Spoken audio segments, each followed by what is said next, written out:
स्वागत है आप सबका। हाल ही में सुप्रीम कोर्ट द्वारा उच्चतम न्यायालय द्वारा एक निर्णय लिया गया है हिंदू महिलाओं के उत्तराधिकार अधिकारों के ऊपर। इससे पहले भी हिंदू महिलाओं के उत्तराधिकार के बारे में बात चलती रहती है, लेकिन सारी बातों को हम पॉइंट टू पॉइंट अगर समझें तो हाल ही में उच्चतम न्यायालय द्वारा हिंदू महिला के अधिकारों को पुरुष उत्तराधिकारी के बराबर करने का निर्णय सुनाया है। तो क्या क्या कहा है कि न्यायालय के अनुसार हिंदू महिला पैतृक संपत्ति में पुरुष उत्तराधिकारी के बराबर ही हकदार होगी तथा संयुक्त रूप से कानूनी वारिस होगी। जैसे कि लड़का होता है पैतृक संपत्ति में, हमारे समाज में अगर देखा जाए पुरुष प्रधान समाज में, तो पुरुष के जो लड़का होता है उसको संपत्ति दे दी जाती है। लेकिन अब क्या है, कहा गया है कि हिंदू महिला पैतृक संपत्ति में पुरुष उत्तराधिकारी के बराबर की हिस्सेदार होगी। ये एक बात मुख्य रूप से जो आपका उच्चतम न्यायालय द्वारा फैसला सुनाया गया। न्यायालय की निर्णय क्या है, तो देखें, हिंदू महिला का जो पैतृक संपत्ति में संयुक्त उत्तराधिकारी होने का अधिकार जन्म से है, ये निर्णय दिया है। दूसरा पॉइंट यह है कि यह एक इस तथ्य पर निर्भर नहीं करता कि वर्ष 2005 में कानून लागू होने के समय उसके पिता जीवित थे अथवा नहीं।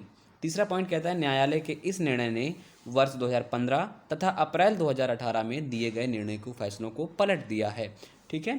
विवाद का विषय क्या था ऐसा, तो विवाद का विषय था कि हिंदू उत्तराधिकारी अधिनियम 1965 में वर्ष 2005 में संशोधन किया गया था।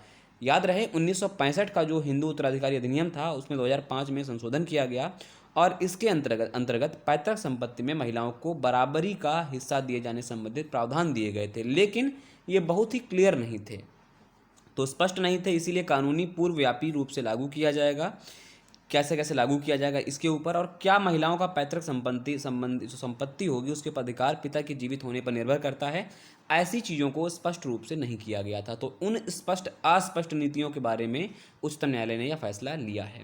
तो हिंदू उत्तराधिकारी जो आपका उत्तराधिकार अधिनियम है 2005, यानी कि जो संशोधित होकर आया, पहले तो 1965 का था, बाद में संशोधन होकर 2005 का आया। तो इस अधिनियम के द्वारा हिंदू महिलाओं को पुरुष उत्तराधिकारी के समान सह समांसभागी अथवा संयुक्त कानूनी वारिस होने का अधिकार दिया गया है। दूसरी चीज, संशोधित अधिनियम में बेटी को पुत्र की भांति जन्म से ही उसका सहभागी अंश या कह सकते हैं समांसभागी अधिकार प्रदान किए जाएंगे। यानी कि जैसे लड़का पैदा होता है उसको अधिकार अगर जन्म से मिलते हैं तो लड़कियों को भी जन्म से ही अधिकार उसके मिलेंगे। इस अधिनियम में बेटी को पैतृक संपत्ति में समान अधिकारों के साथ समान देनदारियों की जिम्मेदारी की व्यवस्था भी करी जाएगी।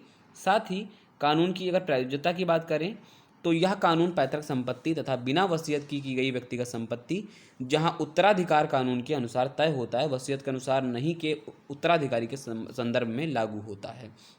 यानी कि कानून की प्रयोज्यता ये है कि यह कानून पैतृक संपत्ति तथा बिना वसीयत की गई व्यक्तिगत संपत्ति जहां उत्तराधिकार कानून के अनुसार तय होती है, अब उन सब में क्या होगा, एक तरीके से उत्तराधिकार संदर्भों को लागू कर दिया जाएगा कि अगर वसीयत भी होती है तब भी चीज़ें लागू हो सकती हैं।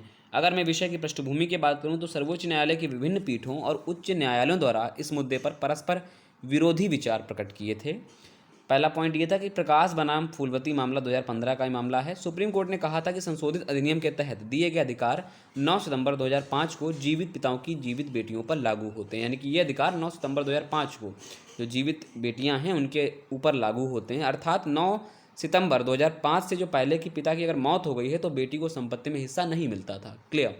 दूसरा पॉइंट यह है कि फरवरी 2018 में 2015 के जो फैसले के विपरीत न्यायालय ने यह कहा कि 2001 में अगर पिता की मृत्यु हो जाने के बाद भी पैतृक संपत्ति का हिस्सा वर्ष 2005 के अनुसार बेटियों को सामुदायिक रूप में दिया जाएगा। यानी कि अगर पिता की मृत्यु 2001 में भी होती है तब भी उसी के अनुसार उसको संपत्ति में हिस्सा मिलेगा।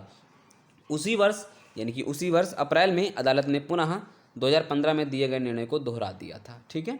सम्मान शक्ति प्राप्त पीठों द्वारा दिए गए परस्पर विरोधी विचारों के कारण वर्तमान मामले को 3 न्यायाधीशों की पीठ में भेजा गया है। तो ये एक इम्पॉर्टेंट है। आपको यहाँ पर अगर मैं की पॉइंट की बात करूँ कि क्या क्या आपको की पॉइंट के रूप में याद रखना है, तो आपको सबसे पहले याद रखना है कि जो ये उत्तराधिकार जो नियम थे, इसमें हिंदू उत्तराधिकारी जो अधिनियम था उसे संशोधित पहली बार आया कब और उसे संशोधन कब किया गया, और 2005 के जो मानक थे, जो भी 2005 के मानक थे, उनमें समय समय पर क्या क्या संशोधन हुआ है, आपको ये सारी चीज़ें आपको कहीं ना कहीं ध्यान में रखनी है। बड़ी इंपॉर्टेंट फैक्ट रहेगा आप सबके लिए, जो भी सिविल सर्विसेज की तैयारी करते हैं या फिर वनडे एग्जाम की भी तैयारी करते हैं, तो कहीं ना कहीं आपसे जो हिंदू अधिनियम है उनके बारे में जानकारी पूछी जा सकती है वनडे एग्जाम के बेस से। लेकिन अगर मैं बात करूँ सिविल सर्विसेज के बेस से तो ये कई सारे पॉइंट आपको यहाँ पर मिल जाएंगे जो कि आपको लेखन क्षमता में वृद्धि देंगे। आई होप आपको वीडियो सेशन पसंद आया हो।